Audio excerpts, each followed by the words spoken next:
이솝의 우화 중에 이런 이야기가 있습니다.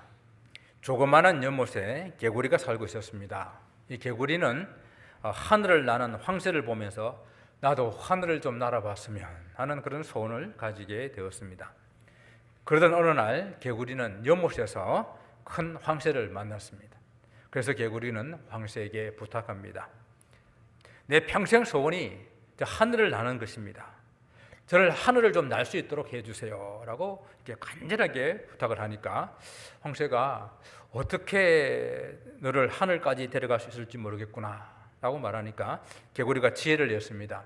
긴 막대기 하나를 가져와 가지고 황새님이 한 끝을 물고 내가 다른 끝을 물면 될 것 같습니다. 이 지혜를 따라 가지고 이제 황새가 한 나무 끝을 물고 개구리가 그 또 나무 막대기 끝을 물어서 하늘 높이 힐 날아 올랐습니다. 이 모습을 보던 많은 개구리들이 환호성을 하면서 부러워하면서 야, 우리 개구리 중에서 하늘을 나는 개구리가 처음 나왔다. 정말 우리의 영웅이다 하고 막 소리치게 되니까 그때 이 하늘을 날던 개구리가 우쭐해져서 너무 참을 수가 없었습니다. 야, 내가 하늘을 날았다 라고 말하는 순간 그 입에 물고 있던 나뭇가지를 놓치는 바람에 떨어져서 죽었다는 이야기입니다. 자기 분수를 모르고 자랑하다가 죽은 개구리 이야기입니다. 우리는 자기 분수를 아는 것이 중요합니다. 내가 분수를 아는 것은 자기 능력과 한계를 알고 그에 맞게 생각하고 행동하는 것을 말합니다.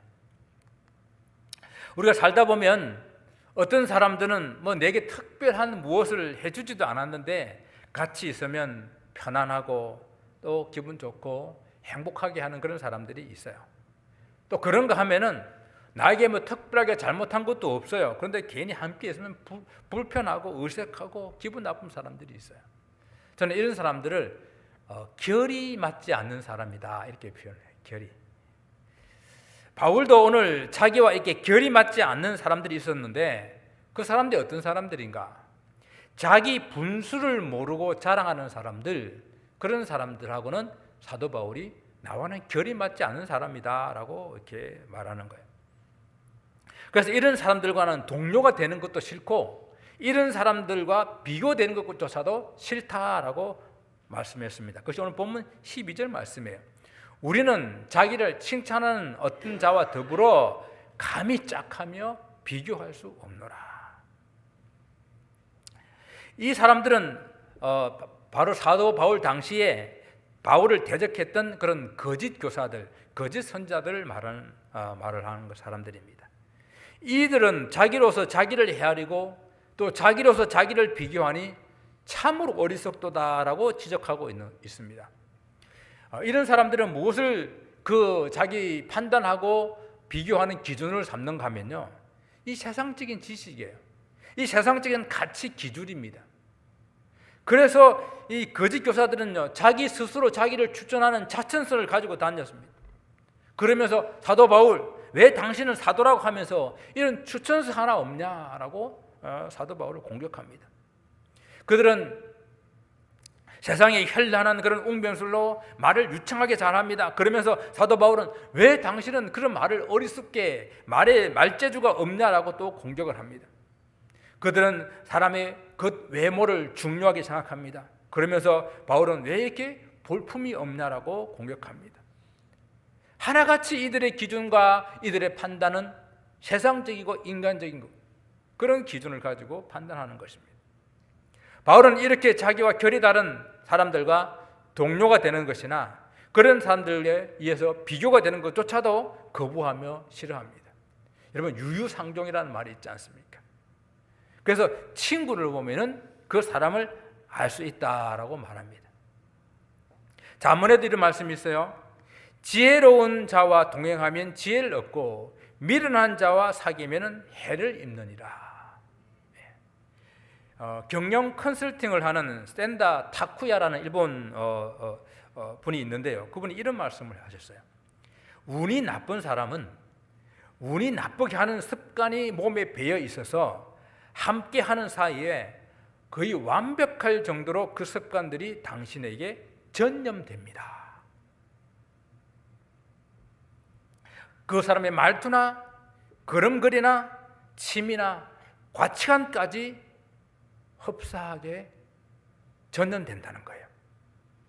여러분, 어떤 사람들과 함께 하느냐가 중요합니다. 남유다에 여호사밧이라는 왕이 있었어요. 여호사밧은 하나님의 축복으로 아주 부강한 그런 나라를 이룰 수가 있었습니다. 그런데 그가 하나님께서 원하지 아니하시는 북이스라엘 아합 왕과 동맹을 맺었어요. 여러분, 아합 왕이 어떤 사람입니까?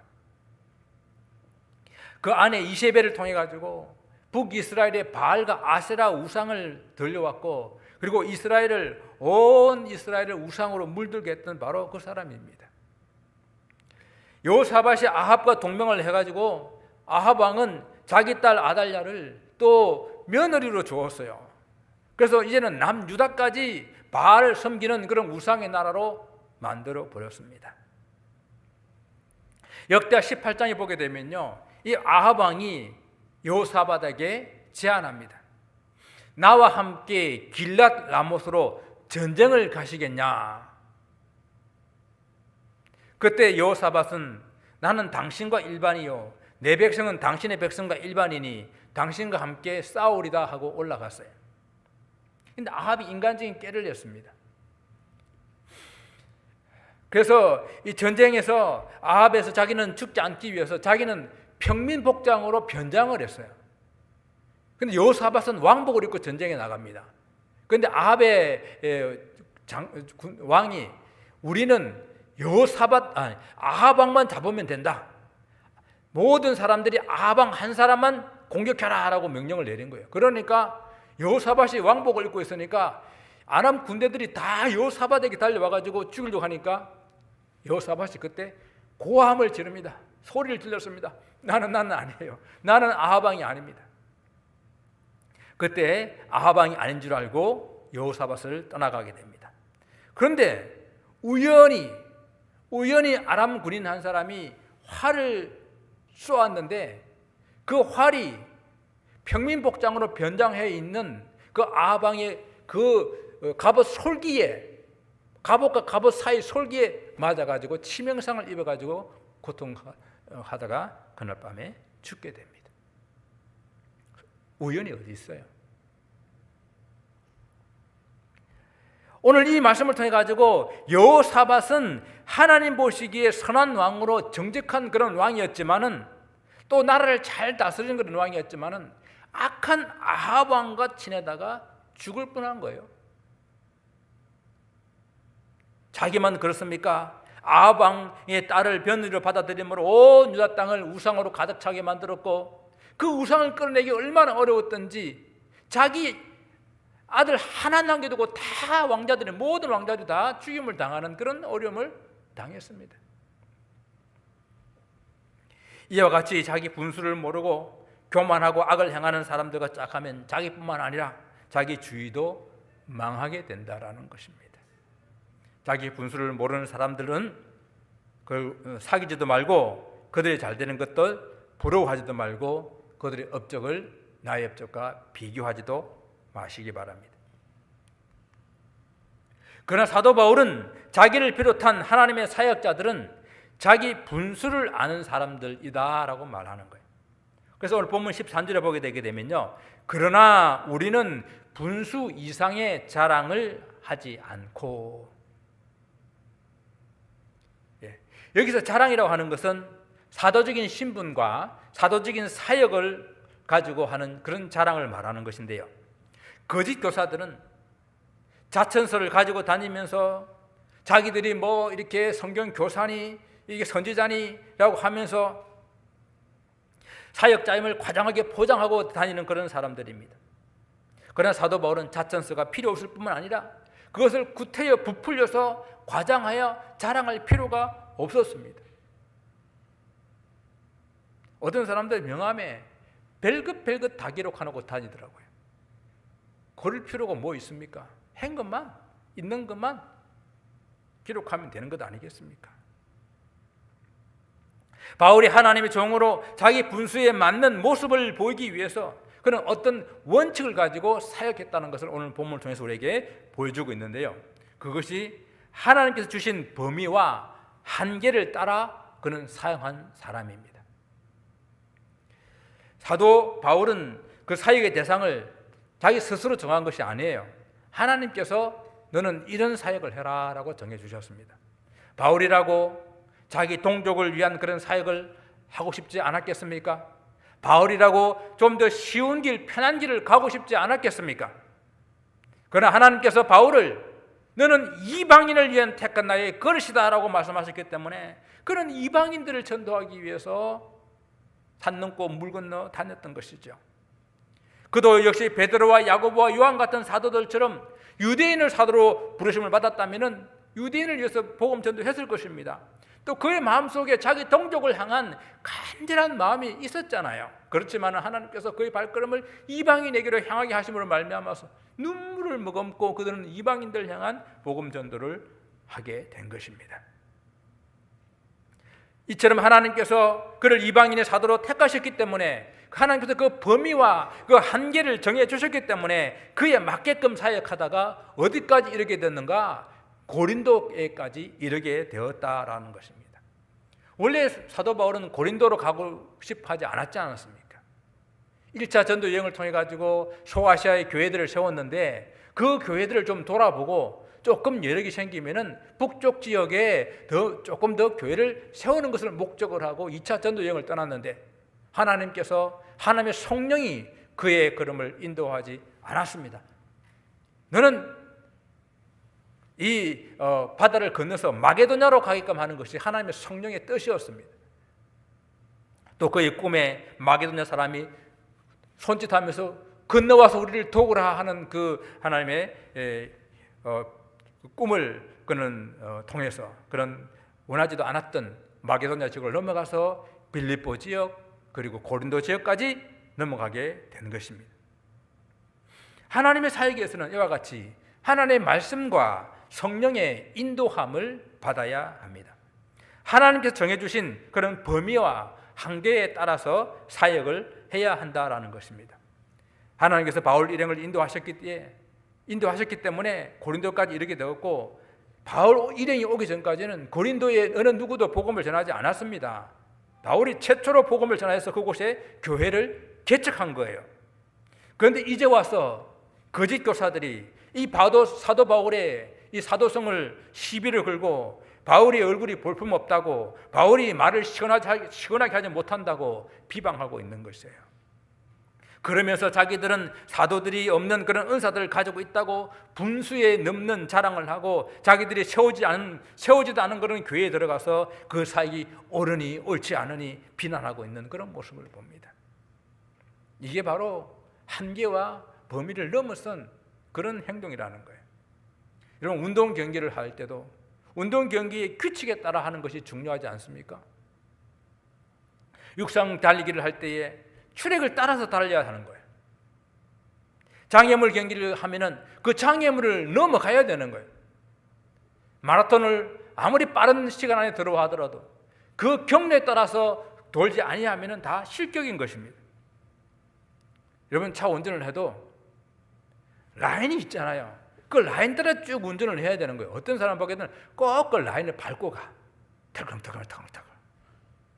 또 어떤 사람은 이쪽으로 갔다 저쪽으로 갔다. 라인을 바꿀 때는 어떻게 됩니까? 시그널을 넣어야 되잖아요. 넣지도 않고 왔다 갔다. 제가 하루는 아주 급해가지고 이 새풀배다기를 샥샥샥 갔더니 경찰이 잡았어요. 뭐가 그렇게 바쁘십니까? 한 번은 용서해 줄 테니까 다시 그러면 티켓이라고 한번 봐줬어요. 아무리 바빠도 아무리 급해도 규칙에 따라 라인을 지켜야 되는 것입니다. 하나님의 사역에는 하나님께 정해주신 규칙, 규례가 있습니다. 바울과 그 일행들은 이 세상의 철학과 사상과 이론으로 세우는 그런 것이 아니라 그리스도의 트 위에 하나님의 말씀으로 이 고린도 교회를 세웠다라는 거예요. 바울은 오직 그리스도의 전권 대사로서 그리스도에게 위임받은 바로 그리스도의 복음을 고린도 교회에 전했고 그 복음 위에 고린도 교회를 세웠습니다. 그래서 본문 14절을 보게 되면 스스로 지나쳐 나간 것이 아니다라고 이렇게 말하고 있는데요. 스스로 지나쳐 나간 것이 아니라는 이런 말은 사도 바울이 자신의 권리를 지나치게 남용하고 해서 고린도 교회를 이렇게 강제적으로 세운 그런 것이 아니다라는 그런 뜻입니다.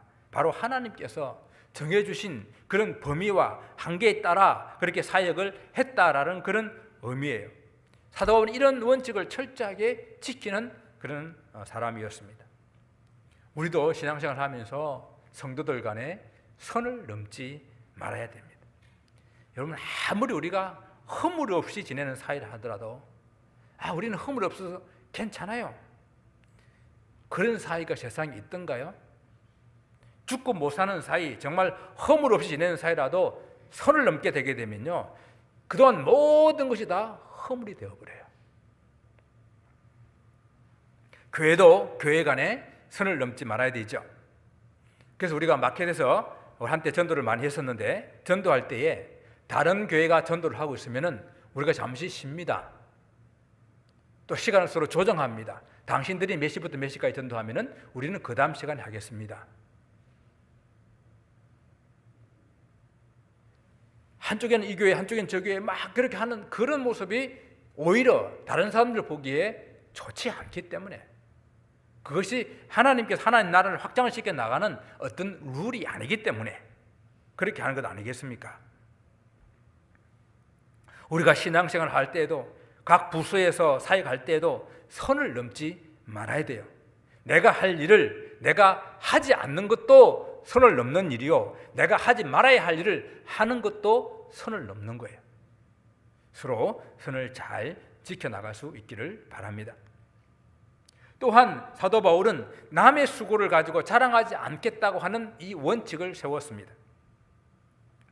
바울은 다른 15절 말씀 보게 되면 우리는 남의 수고를 가지고 분수 이상의 자랑을 하는 것이 아니라 이렇게 말하고 있습니다.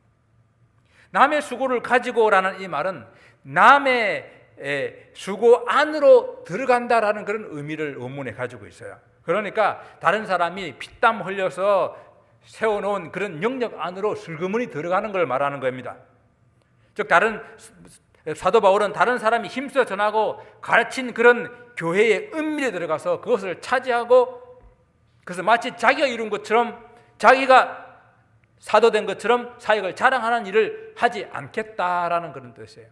바로 이것이 목회윤리입니다.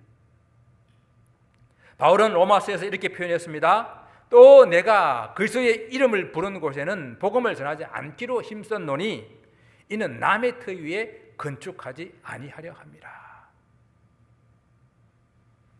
즉, 이미 그리스도의 복음이 전하여져 있는 곳에는 들어가서 복음을 전하지 않겠다라는 것입니다. 좀 더 쉽게 말하면은 다른 사람이 수고하여 이루어놓은 그 터 위에는 내가 교회를 세우지 않겠다라는 이야기입니다. 더 쉽게 말하면은 남의 나발이에 들어가서 작업하지 않겠다라는 그런 이야기예요. 이 말은 확 와닿죠. 남의 나발이에 가서. 이 거짓 교사들은 사도 바울이 피땀 흘려 세운 교회에 슬그머니 들어와가지고 성도들과 사도 바울을 서로 이간시켜버리고 바울이 출전수가 없다는 이유로 교회를 방문하지도 못하게 하는 이런 악한 일들을 행했던 사람들입니다. 그리고는 고린도 교회의 성장의 결과가 마치 자기들이 애써서 힘써서 이런 그런 것이냐 분수 넘는 자랑을 하고 있었던 것입니다. 오늘 이단들이 하고 있는 형태와 너무 비슷하지 않습니까? 잘 되고 있는 교회에 들어가가지고 교회 성도들을 분리시키고 무너지려고 그러면 그 교회를 통째 잡아먹으려고 하는 그런 이단들의 모습과 너무도 비슷합니다. 그 이단들이 하는 일은 꼭 새로운 사람들을 전도하는 것이 아니라 믿는 사람들 찾아와가지고 유혹하고 잘 세워진 교회에 들어가가지고 지도자를 흔드는 그런 일들을 그들은 하고 있는 것입니다. 장사에도 상도리가 있듯이 교회도 목회윤리가 있는 것입니다.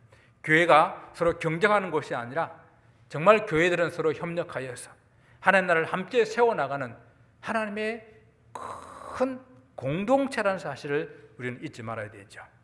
이웃교회가 잘 되기를 바라고 함께 이 지역사회를 함께 섬겨나가기를 바라는 그런 마음, 있어야 되는데 참 저부터도 그것이 참 잘 되지를 않습니다. 서울의 어떤 교회가 아주 성장해가지고 모든 성도들이 이제 우리가 교회를 건축해야 되겠습니다라고 성도들이 마음이 하나가 되었어요. 그래서 온 성도들이 한 마음이 되어서 교회를 건축하자는 불이 붙어가지고 교회 돈이 없으니까 성도들이 자기 집들을 다 이렇게 담보를 잡아 론을 넣고 교회에서 그 이자를 이렇게 감당하기로 이렇게 합의하고 교회 건축을 했습니다. 얼마나 교회를 건축하고 난 다음에 교회를 사랑하고 참 아꼈겠습니까? 그런데 교회가 생각만큼 성장하지를 못한 거예요. 그러니까 이자를 지불하는 것도 문제가 생기기 시작했습니다. 그러면 이제 교회가 삐걱삐걱거리는 거거든요. 그저 부담을 느낀 사람들이 한 사람 떠나고 이제는 그 남은 인원들로서는 감당할 수 없게 되었습니다. 이자는 그냥 성도들의 집까지 다 넘어갈 형편이어서 교회의 어려운 사정을 강구를 했습니다.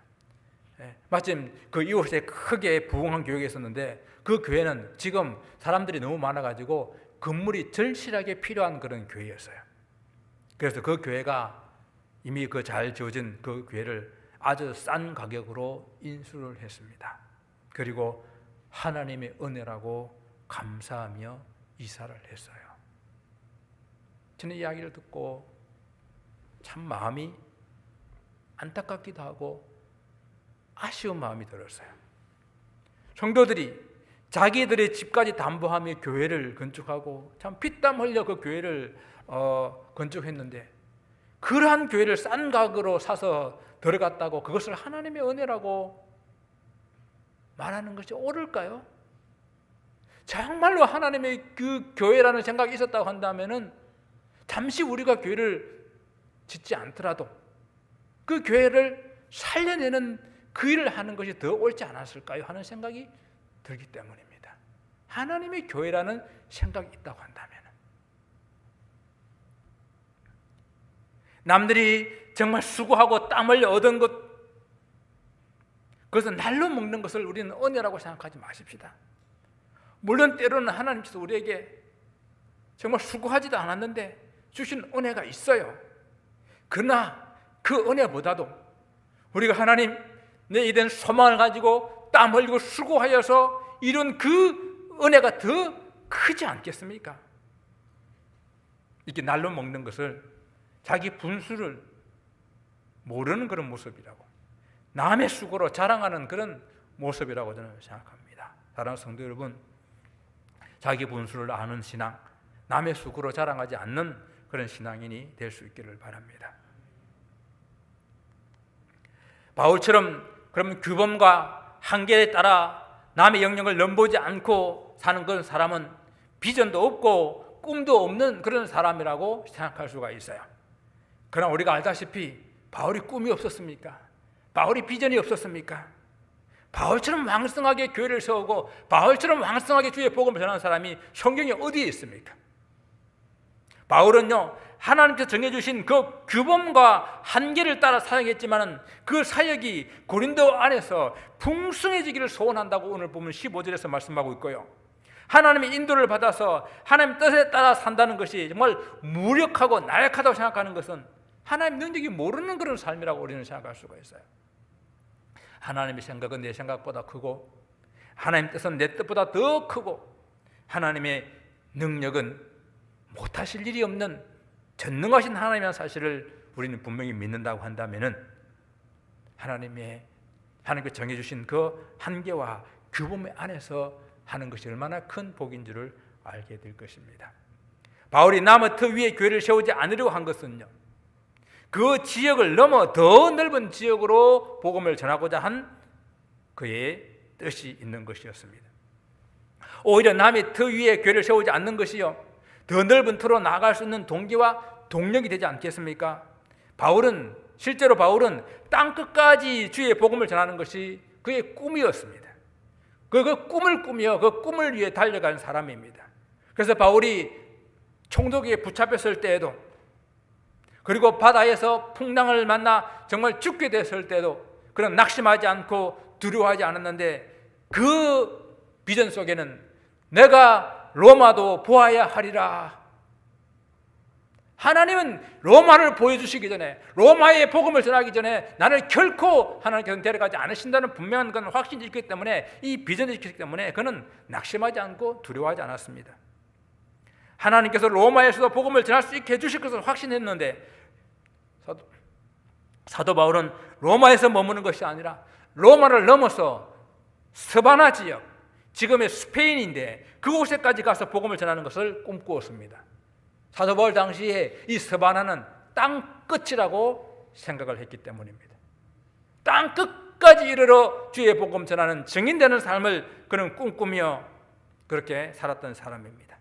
사랑하는 성도 여러분, 자기 분수를 아는 신앙, 자기 분수를 넘지 않는 신앙, 남의 수고로 자랑하지 않는 신앙, 그 신앙은 하나님의 소망으로, 하나님의 비전으로 충만한 신앙입니다.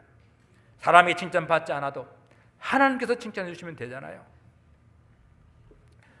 선을 넘지 않아도 하나님께 주신 땅을 차지하고 분수를 알므로 하나님을 의지하는 그런 신앙이 되어져서 올 한 해도 우리에게 맡겨주신 사역에 풍성한 열매가 있으시기를 주님 이름으로 축원을 드립니다. 기도하겠습니다.